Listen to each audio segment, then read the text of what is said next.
बीरबल और बोलता खरगोश।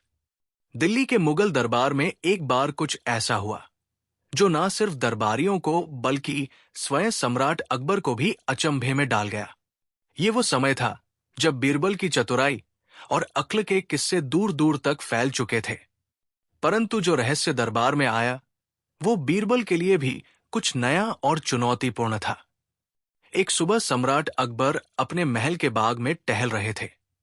तभी एक नौकर हामफता हुआ आया और बोला, जहांपनाह, कुछ अजीब और अविश्वसनीय मिल गया है। अकबर चौंके, क्या बात है? नौकर ने एक बड़ा सा पिंजरा आगे किया।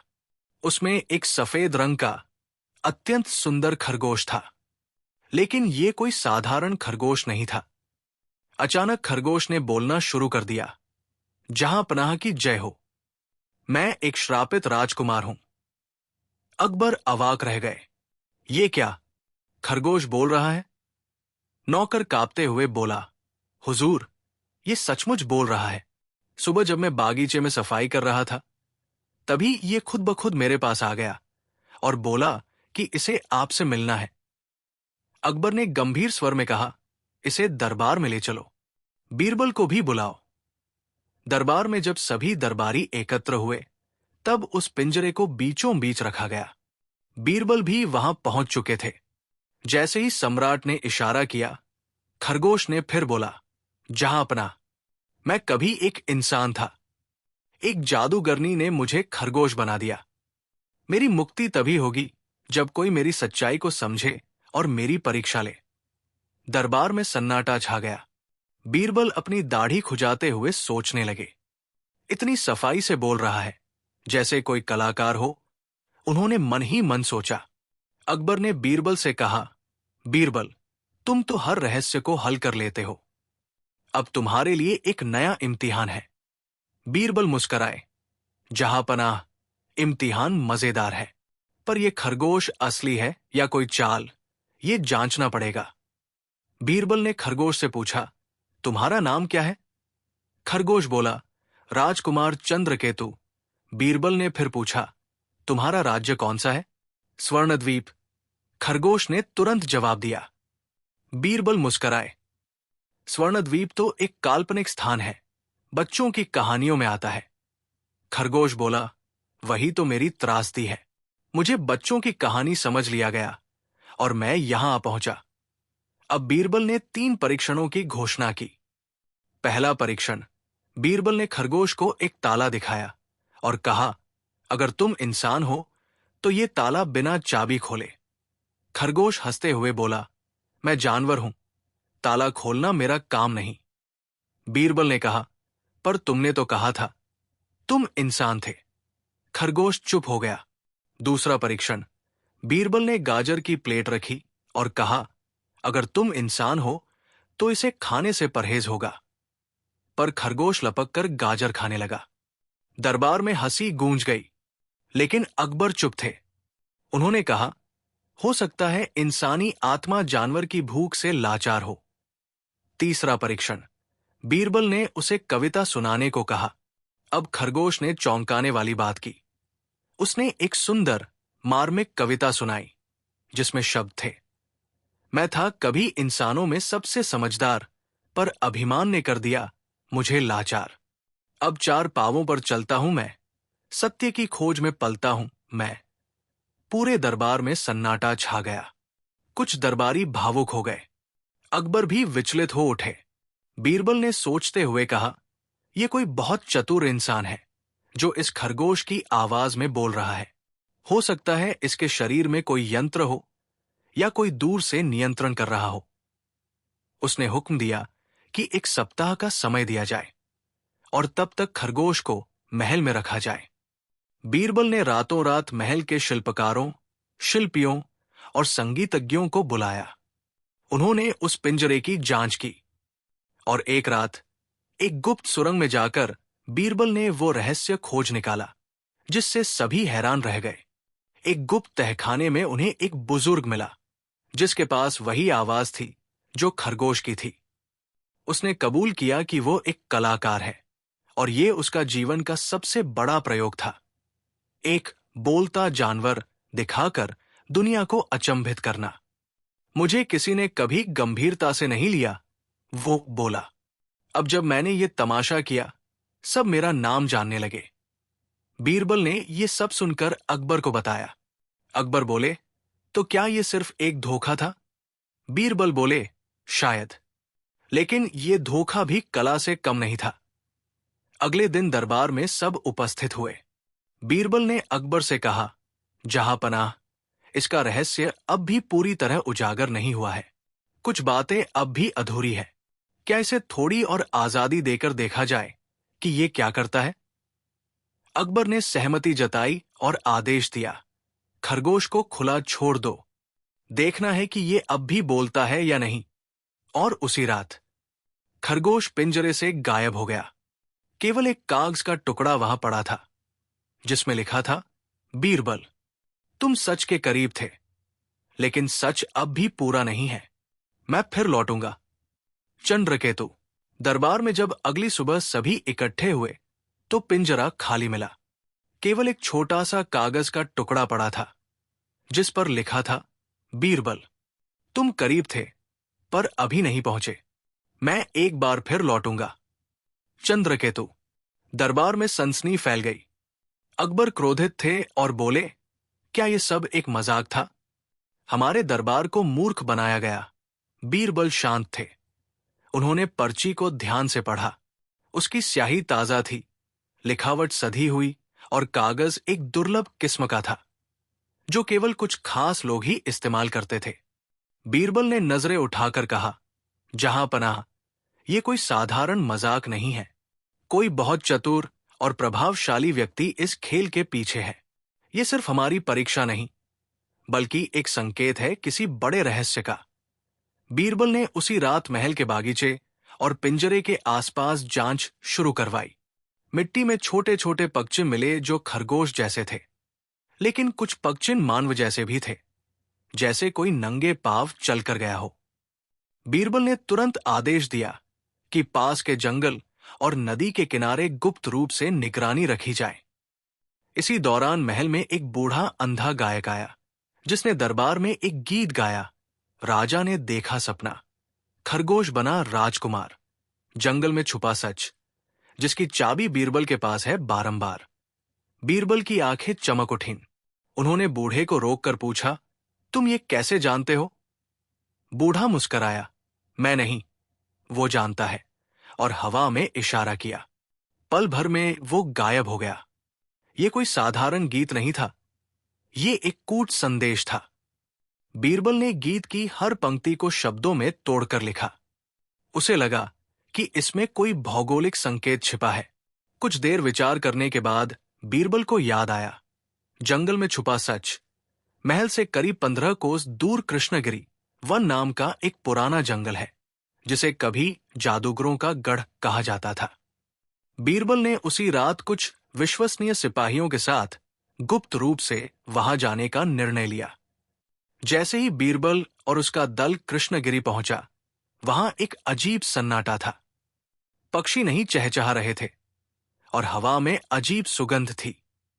घने वृक्षों के बीच एक छोटी सी गुफा दिखी। उसके बाहर वही खरगोश बैठा था, चुप, स्थिर। बीरबल धीरे धीरे आगे बढ़े। खरगोश ने जैसे ही उन्हें देखा, वो दौड़कर गुफा में घुस गया। बीरबल भी उसके पीछे गए। अंदर बहुत अंधेरा था, लेकिन बीरबल के पास एक छोटी सी तेल की ढिबरी थी। गुफा के अंत में एक विशाल हॉलनुमा कमरा था, जिसमें कई पुराने ग्रंथ, चित्र और अजीब से उपकरण रखे थे। दीवारों पर किसी गुप्त विद्या के चिन्ह बने थे। और फिर सामने आया वही बूढ़ा व्यक्ति, जिसे दरबार में गाते देखा गया था। बूढ़ा बोला, बीरबल, मैं वही हूं, चंद्रकेतु। मैंने वर्षों तक इस रहस्य को छुपाया। मैं कभी एक राजकुमार था और इस कला का अभ्यास करता था, शब्द विज्ञान। ये वो विद्या है जिससे जानवरों में बोलने की क्षमता उत्पन्न की जा सकती है। बीरबल चौंके, क्या ये कोई विज्ञान है? चंद्रकेतु बोला, ये जादू नहीं, लेकिन दुर्लभ ज्ञान है। मैंने एक विधि खोजी थी जिसमें पशुओं की नसों में एक खास ध्वनि तंत्र डाला जा सकता है। उसी के माध्यम से मैं खरगोश के जरिए बोल रहा था। बीरबल ने पूछा, लेकिन तुमने ऐसा क्यों किया? चंद्रकेतु की आंखें भर आई, क्योंकि मुझे मेरे राज्य से निकाल दिया गया था। मेरे पिता को लगा कि मैं पागल हूं। मैं दुनिया को अपनी प्रतिभा दिखाना चाहता था, और तुम, बीरबल, ही एकमात्र ऐसे व्यक्ति हो जो इस गुत्थी को सुलझा सकते थे। बीरबल ने सोचा, चंद्रकेतु का ज्ञान अद्भुत है, पर यह खतरनाक भी हो सकता है। अगर यह विधि गलत हाथों में चली जाए तो जानवरों को बोलने की शक्ति देकर उन्हें हथियार बना दिया जा सकता है। उन्होंने पूछा, क्या इस विद्या को कोई और भी जानता है? चंद्रकेतु बोला, मेरे अलावा केवल एक और शिष्य है, नकवीर, जो अब मेरी ही विद्या का उपयोग कर अंधेरे के पथ पर चल पड़ा है। बीरबल चिंतित हो उठे, तो ये विद्या अब खतरे में है। अगर नकवीर ने इसे गलत मकसद से इस्तेमाल किया तो पूरा साम्राज्य खतरे में पड़ सकता है। चंद्रकेतु ने एक किताब बीरबल को सौंपी, वाणी जंतुओं का विज्ञान, और कहा, इसे महल की लाइब्रेरी में सबसे सुरक्षित स्थान पर रखना, और मुझे अब यहां से जाना होगा। नकवीर मुझे ढूंढ रहा है। बीरबल वापस दरबार लौटे। उन्होंने अकबर को सब कुछ विस्तार से बताया। अकबर हैरान थे, लेकिन उन्होंने कहा, बीरबल, तुम्हारी सूझबूझ ने एक बार फिर हमें एक बड़े संकट से बचा लिया, पर यह खतरा अभी टला नहीं है। बीरबल ने किताब लाइब्रेरी में छुपा दी और एक खास पहरेदार तैनात किया। कुछ दिनों बाद महल के पास एक नया तमाशा दिखाने आया, एक बिल्ली जो संस्कृत में श्लोक पढ़ती थी। दरबार में उत्सुकता फैली, लेकिन बीरबल की आंखें चौकन्नी हो गई। उन्होंने धीरे से अकबर के कान में कहा, नकवीर आ चुका है। राजा अकबर का दरबार अपनी न्यायप्रियता, बुद्धिमत्ता और शानदार वाक्पटुता के लिए प्रसिद्ध था।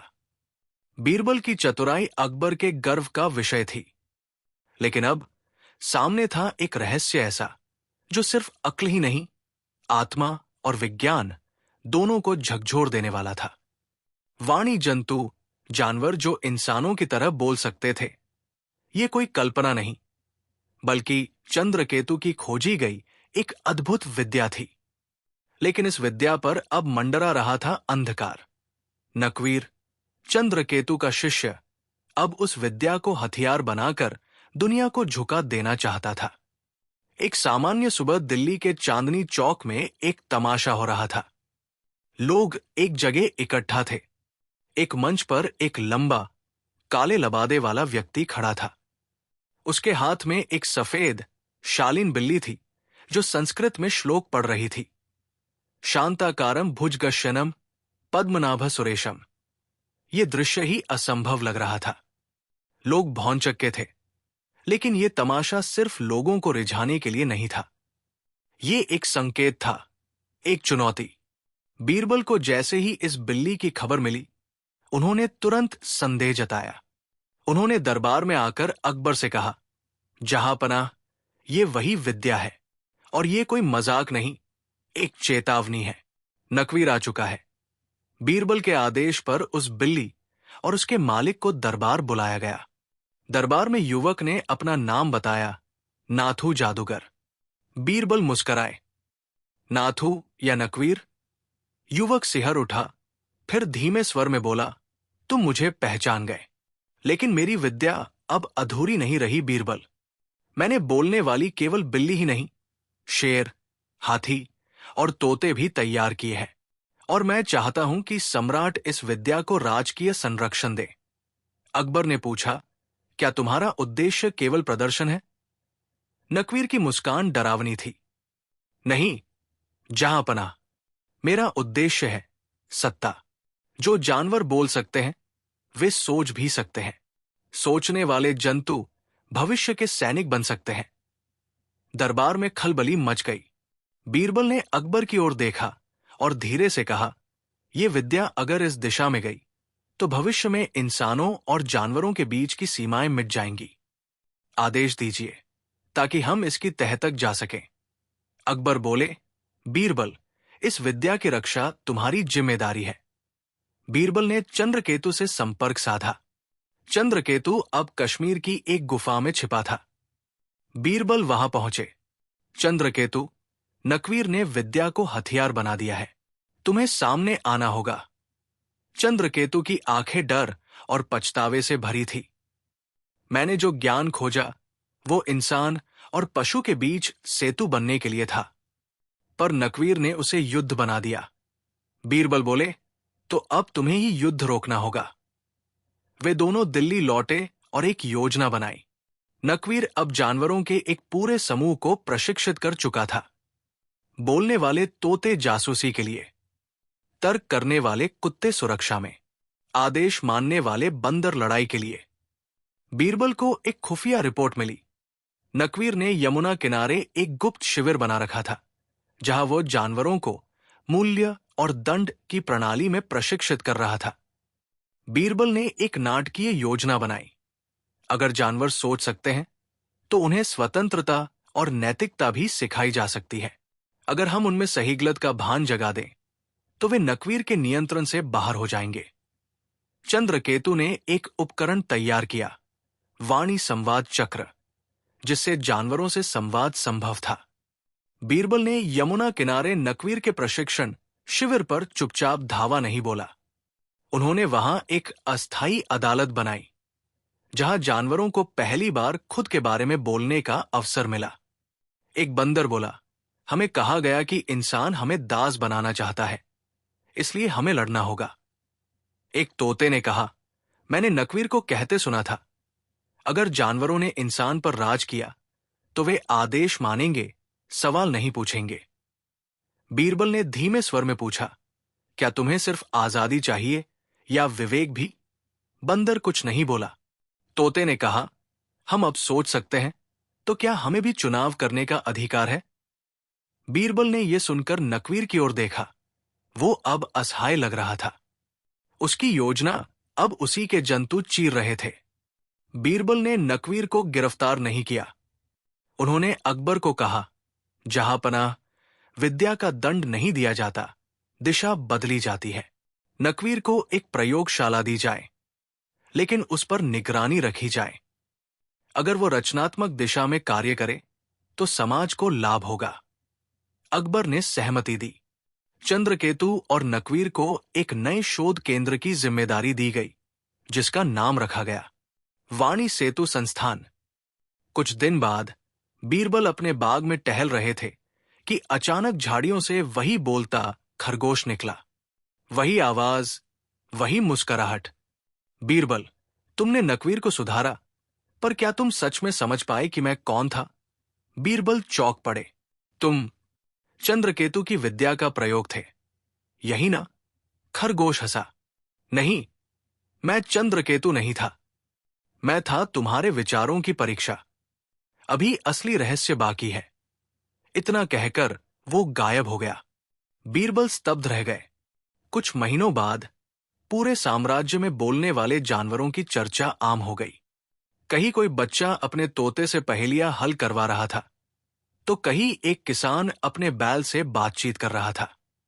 लेकिन इसी बीच एक गुप्त दस्तावेज बीरबल के पास पहुंचा, जिसमें लिखा था, एक तीसरा विद्वान भी था, जिसे चंद्रकेतु और नकवीर दोनों नहीं जानते थे।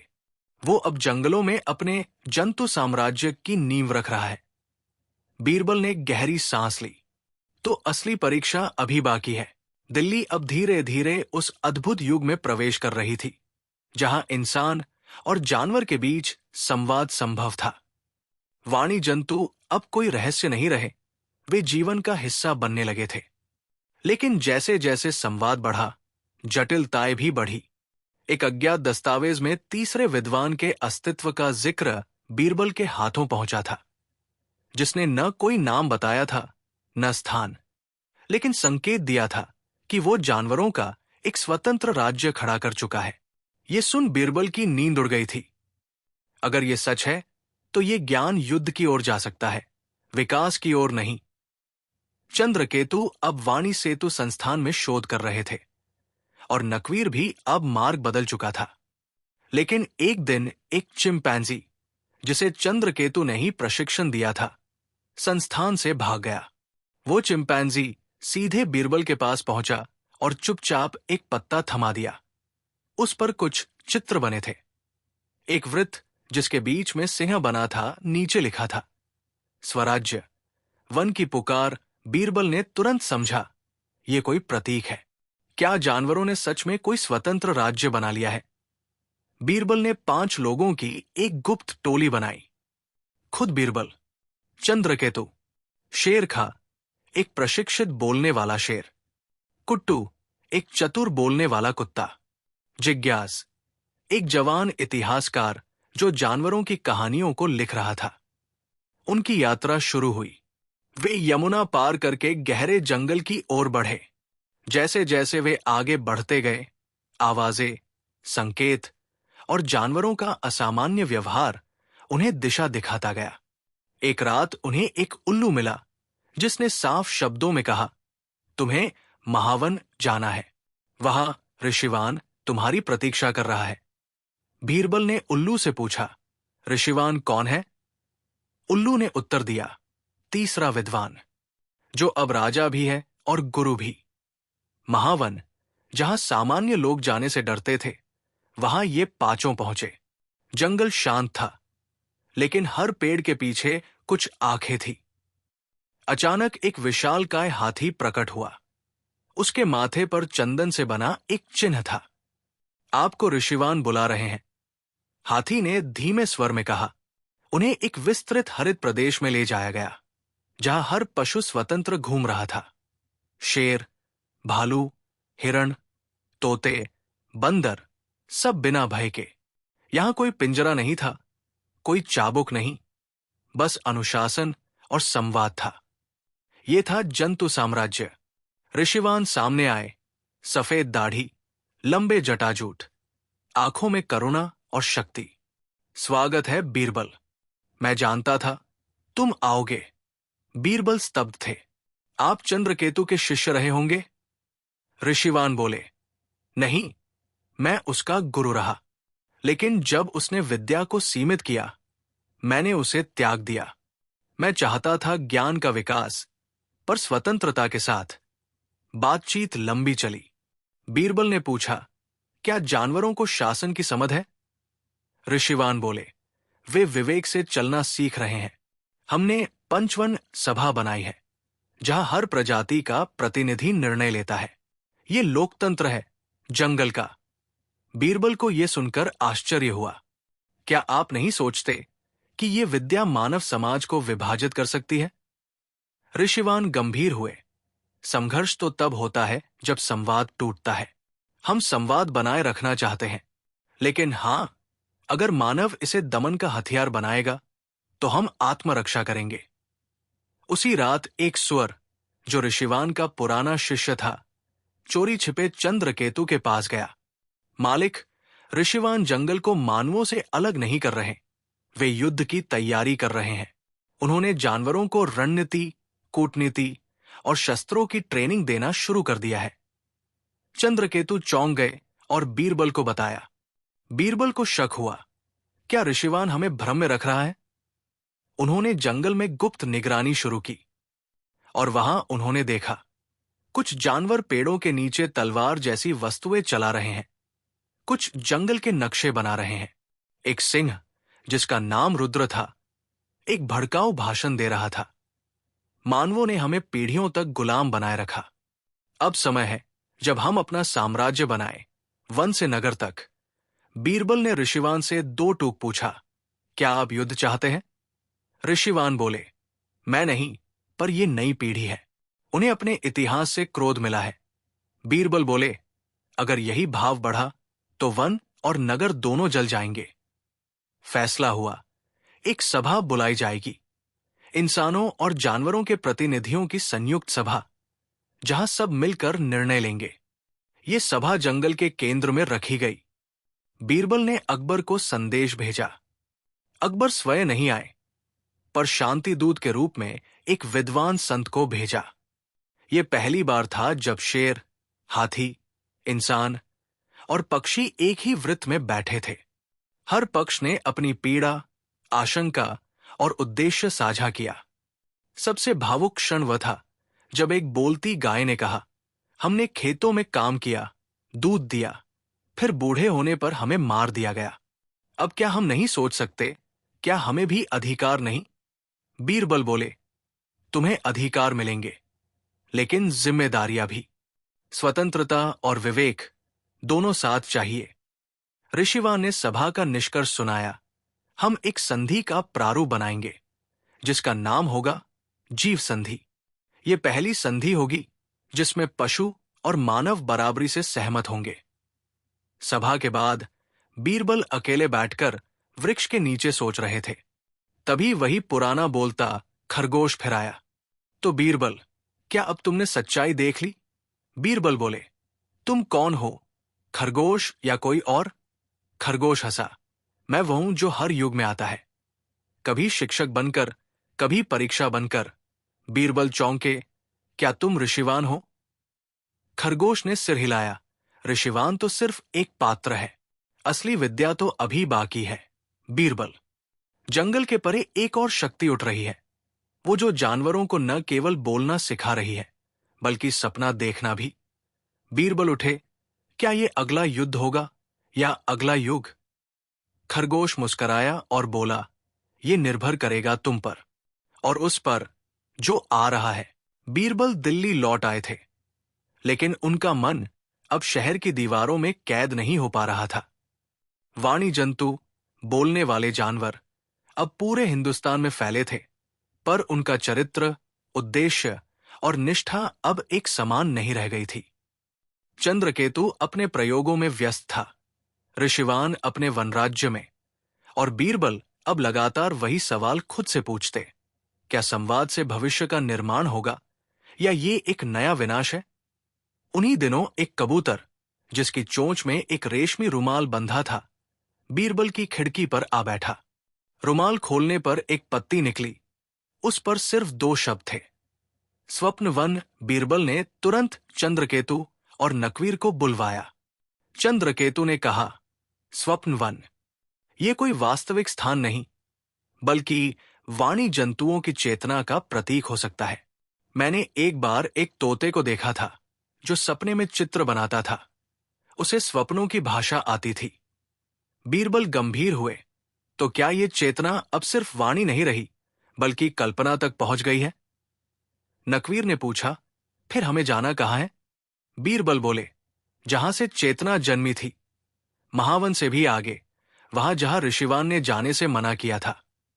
इस बार यात्रा में एक नई पात्र भी जुड़ी, मालिनी, जो ऋषिवान की पहली शिष्या थी और अब एक स्वतंत्र विचारक बन चुकी थी।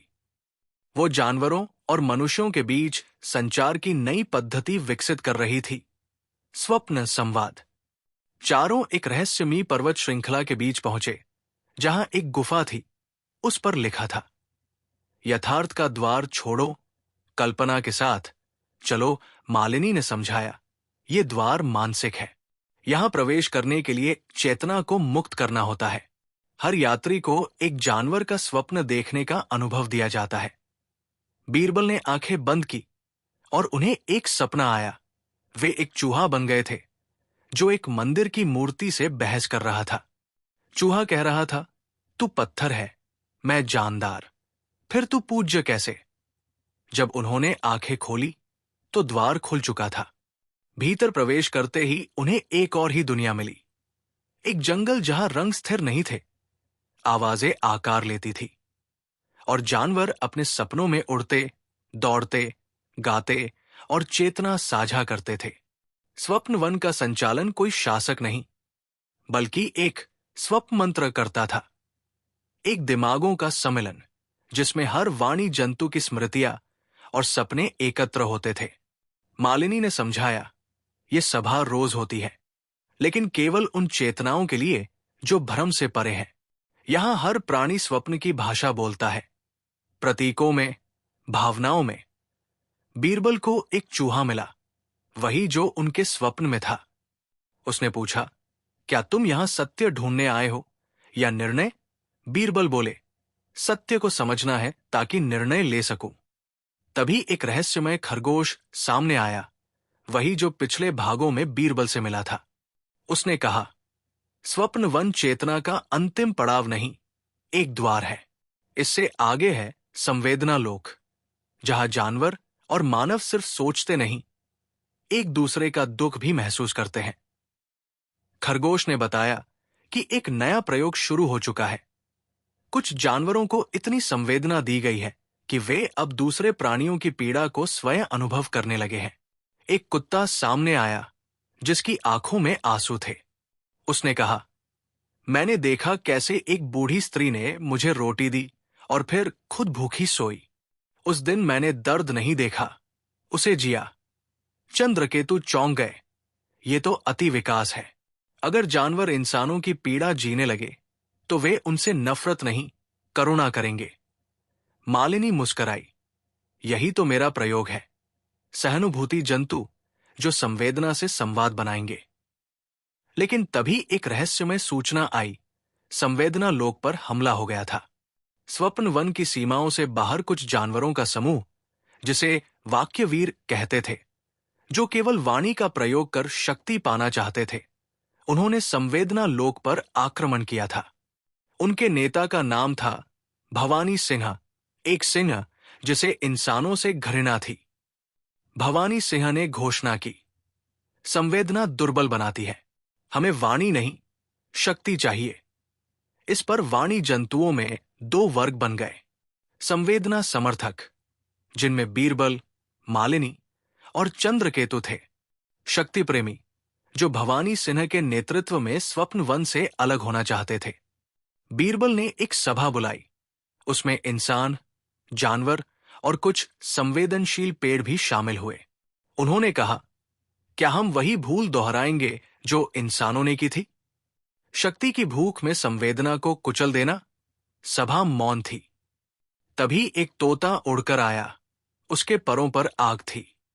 वो चिल्लाया, भवानी सिंह ने संवेदना वन को जला दिया है। मालिनी फूट फूट कर रो पड़ी। बीरबल शांत रहे और बोले, अब संवाद का समय नहीं, रक्षा का समय है। लेकिन बिना संवेदना के रक्षा केवल प्रतिशोध बन जाएगी। एक युद्ध तय था, स्वप्न वन के प्रवेश द्वार पर। मालिनी ने सब वाणी जंतुओं से कहा, अगर हमें बचाना है, स्वप्न को, संवेदना को, जीवन को, तो हमें एक साथ लड़ना होगा। बीरबल ने भविष्य की एक योजना बनाई। हर जानवर को न केवल बोलना, बल्कि सोचना, महसूस करना और निर्णय लेना सिखाया जाएगा। स्वप्न संवेदना शिक्षा केंद्र बनाए जाएंगे और अंत में एक संविधान बनेगा। इंसान और जानवरों दोनों के लिए रात थी, चारों ओर शांति। बीरबल ने आखिरी बार खरगोश से पूछा, क्या हम जीतेंगे? खरगोश मुस्कराया, ये युद्ध जीतना महत्वपूर्ण नहीं, ये समझना कि क्यों लड़ रहे हैं, वही असली विजय है। आकाश में लालिमा थी, हवा में बेचैनी।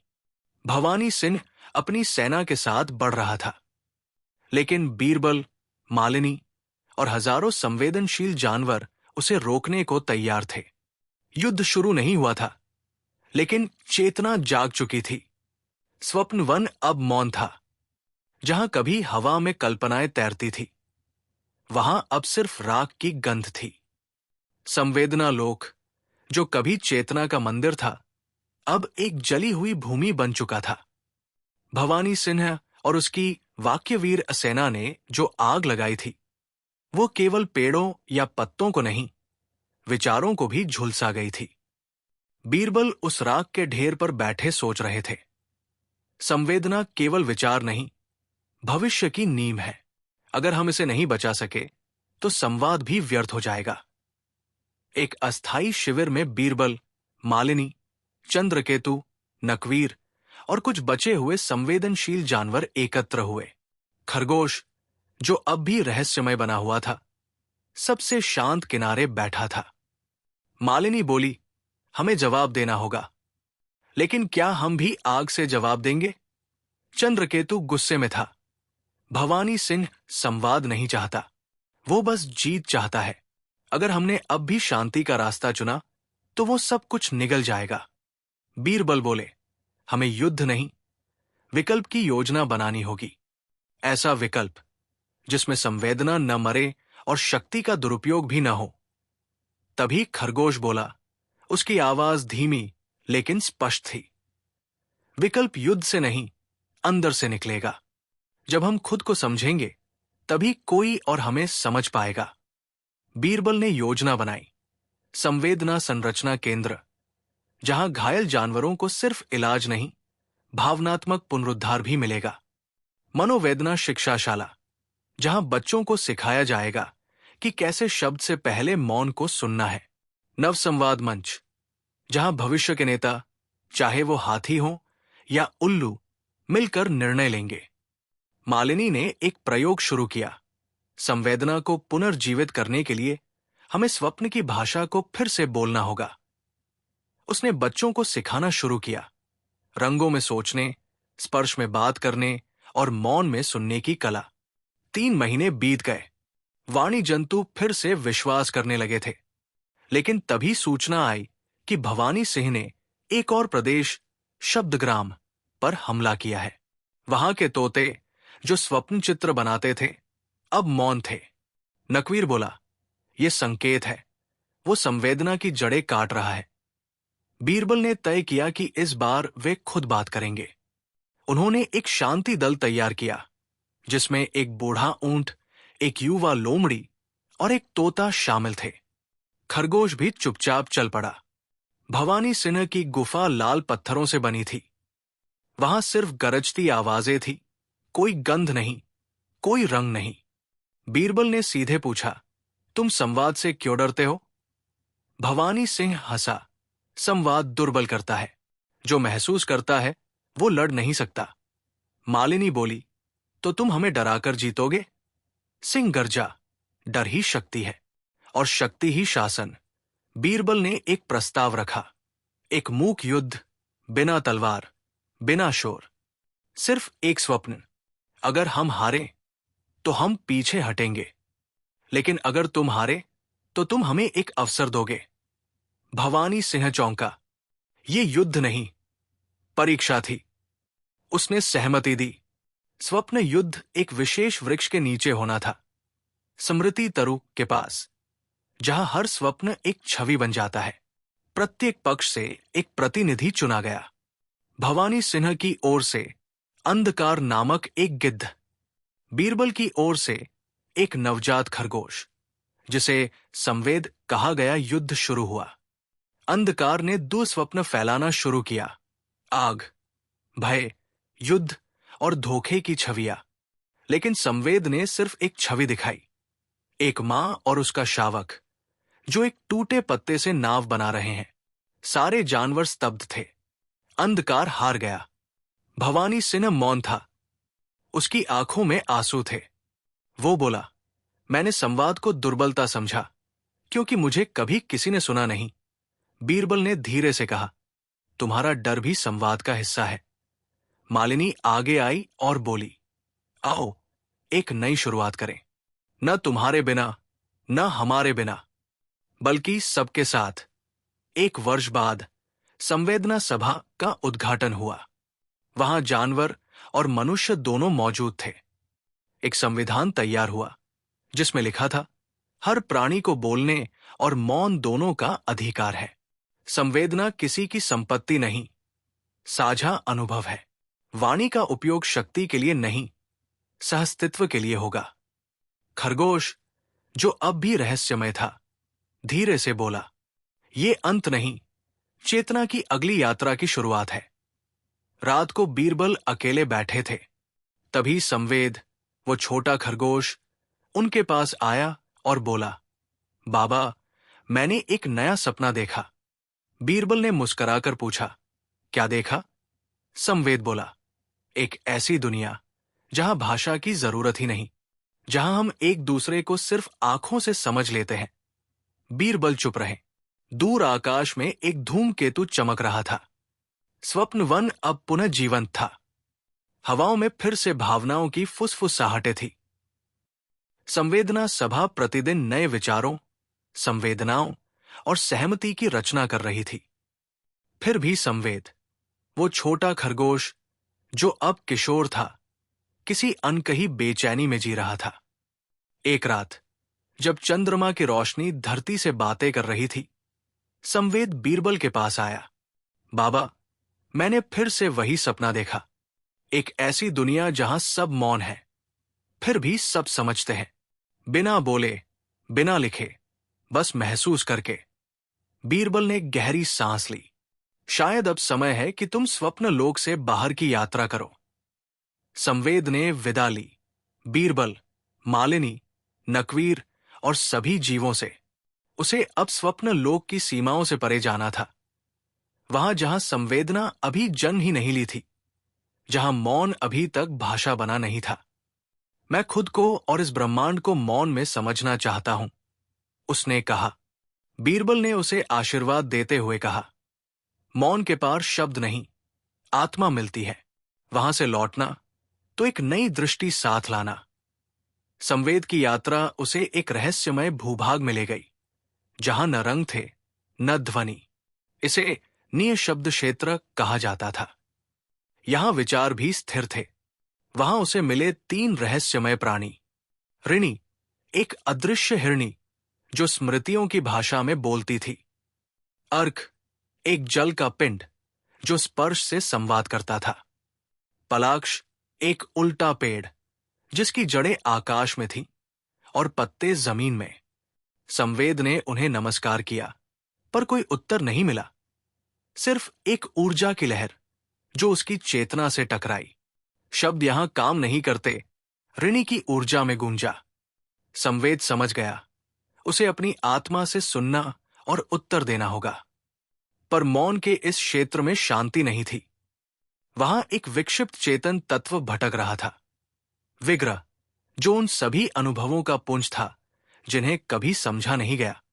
विग्रह, जिसे वहां के प्राणी अनकहे भय के नाम से जानते थे, ने संवेद को पहचान लिया। तुम भाषा हो, तुम मेरे लिए शत्रु हो। मौन को शब्द में बदलने की हिम्मत क्यों? संवेद ने उत्तर नहीं दिया। उसने अपनी आंखें बंद कर ली और सिर्फ महसूस किया। विग्रह की पीड़ा, उसका एकाकीपन, उसका वह पुराना घाव जिसे किसी ने कभी सहलाया नहीं। उसने अपने मन से कहा, मैं शब्द नहीं लाया, मैं समझ लाया हूं। और पहली बार विग्रह रोया। ऋणी, अर्क और पलाक्ष अब संवेद के मार्गदर्शक बन चुके थे। उन्होंने उसे सिखाया, ऋणी, हर स्मृति एक भाषा है। जब तुम दूसरों की स्मृति में उतरोगे, तुम उनका मौन समझोगे। अर्क, स्पर्श का संवाद शब्दों से प्राचीन है। एक कंधे पर रखा हाथ, एक आंखों की झलक, ये भी भाषा है। पलाक्ष, जब जड़ें आकाश में हो, तब धरती को महसूसना पड़ता है। उल्टा सोचो, तभी सीधा समझ पाओगे। संवेद अब वो नहीं रहा जो स्वप्न वन से निकला था। उसका चेतना स्तर अब नई सीमाओं को छू रहा था। संवेद अब वापसी की ओर था, लेकिन अपने साथ एक उद्देश्य लेकर। क्या हम भाषा के बिना संवाद संभव बना सकते हैं? स्वप्न वन लौटते ही उसने एक नया प्रयोग आरंभ किया, मौन विद्यालय। यहां बच्चों को सिखाया जाता था बिना बोले खेलना, आंखों से कहानियां सुनना, स्पर्श से सहानुभूति जताना, मौन में उत्तर देना।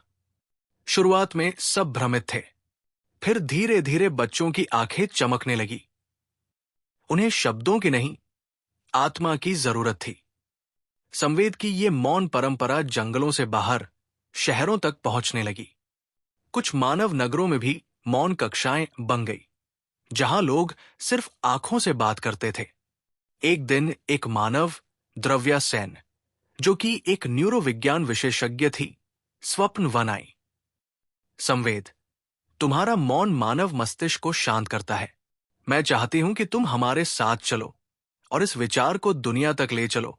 संवेद मौन रहा, पर उसकी आंखों में चमक थी। लेकिन जैसे ही संवेद और बीरबल इस नई चेतना की बात कर रहे थे, नकवीर एक खबर लाया। भवानी सिंह फिर सक्रिय है। इस बार वो मौन का शत्रु नहीं, उसका व्यापारी बन गया है। वो संवेदना शून्यता बेच रहा है, ऐसे उपकरण जो भावनाओं को अवरुद्ध कर देते हैं। ये नया खतरा था, भावनाओं का बाजारीकरण। संवेद समझ गया, अगला युद्ध शब्दों या तलवारों का नहीं होगा, ये होगा अनुभवों की रक्षा का युद्ध। संवेद एक झील के किनारे बैठा था। बीरबल उसके पास आए और बोले, अब तुम्हारी यात्रा आंतरिक नहीं, वैश्विक होगी। क्या तुम तैयार हो? संवेद ने आंखें बंद की। दूर पहाड़ों से हवा आई, जैसे मौन ने उसे उत्तर दिया, मैं तैयार हूं, पर मैं अकेला नहीं जाऊंगा। अब मौन को आवाज नहीं, कंपन चाहिए, जो हर आत्मा तक पहुंचे। दूर आसमान में एक नई सुबह दस्तक दे रही थी, और कहीं किसी नई चेतना ने आंखें खोली। स्वप्न वन अब एक वैश्विक चेतना केंद्र बन चुका था। संवेद का मौन विद्यालय पूरी दुनिया में फैल गया था। मनुष्यों और पशुओं ने पहली बार बिना शब्दों के सिर्फ स्पर्श, दृष्टि और संवेदना से संवाद करना सीख लिया था। बीरबल वृद्ध हो चले थे और मालिनी अब ध्यान समाधि में विलीन रहती थी। एक दिन आकाश में एक विचित्र प्रकाश दिखाई दिया। सभी ने उसे देखा। वो कोई तारा नहीं था, ना बादल। वो एक द्वार था, चेतन ऊर्जा का अंतिम द्वार, जिसे संपूर्ण बोध द्वार कहा जाता था। उस द्वार के खुलते ही स्वप्न वन की धरती हिलने लगी। पेड़ झुक गए, हवाओं ने गति रोक दी, सब मौन हो गए। संवेद ने बीरबल से पूछा, बाबा, ये द्वार क्यों खुला है? क्या ये अंत है? बीरबल ने मुस्कुराकर कहा, नहीं बेटा, ये तेरा प्रारंभ है, अंतिम रूप में। आज मैं तुम्हें तुम्हारी सच्चाई बताऊंगा। बीरबल ने एक पुराने पत्थर के कोष्ठक से एक कांच की छोटी सी आकृति निकाली, जिसमें एक सूक्ष्म ऊर्जा कंपन हो रही थी। तुम सिर्फ एक बोलता खरगोश नहीं हो, संवेद। तुम इस ब्रह्मांड की पहली संवेदना हो, अनुभूति का शुद्धतम रूप, जिसे मैंने एक प्रयोग में जन्म दिया था। संवेद स्तब्ध रह गया। तो मैं जीव नहीं, विचार हूं। हां, तुम वो विचार हो जो आत्मा में जन्म लेता है जब वो पूर्ण मौन में प्रवेश करती है। यही कारण है कि तुम बचपन से सब कुछ बिना सीखे समझते आए हो। इसी बीच भवानी सिंह, जिसने अब भावनाहीन भविष्य के नाम पर दुनिया भर में अपने उपकरण बेच दिए थे, आखिरी बार स्वप्न वन आया। संवेद, मैं तुम्हें नष्ट कर दूंगा। तुम्हारी मौन क्रांति से मेरी सत्ता टूट रही है। तुम्हारे मौन से लोग मेरी भाषा को नकार रहे हैं। संवेद उसकी ओर देखता है, मौन में। भवानी सिन्हा उसके पास आता है, और जैसे ही वो संवेद को छूता है, उसकी मशीनें पिघलने लगती है। ये क्या है? वो चिल्लाता है, ये मेरी मौन की ऊर्जा है। संवेद पहली बार बोलता है, और ये उसका अंतिम शब्द भी होता है। उसी क्षण भवानी सिन्हा के शरीर से सारी हिंसा, लोभ, भय सब पिघल जाते हैं, और वो एक मासूम बच्चे में परिवर्तित हो जाता है, जो रोते हुए बीरबल की गोद में आ जाता है। अब ये पुनर्जन्म पाएगा, पर इस बार बिना छल और भय के। बीरबल कहते हैं, अब द्वार पूरी तरह खुल चुका था।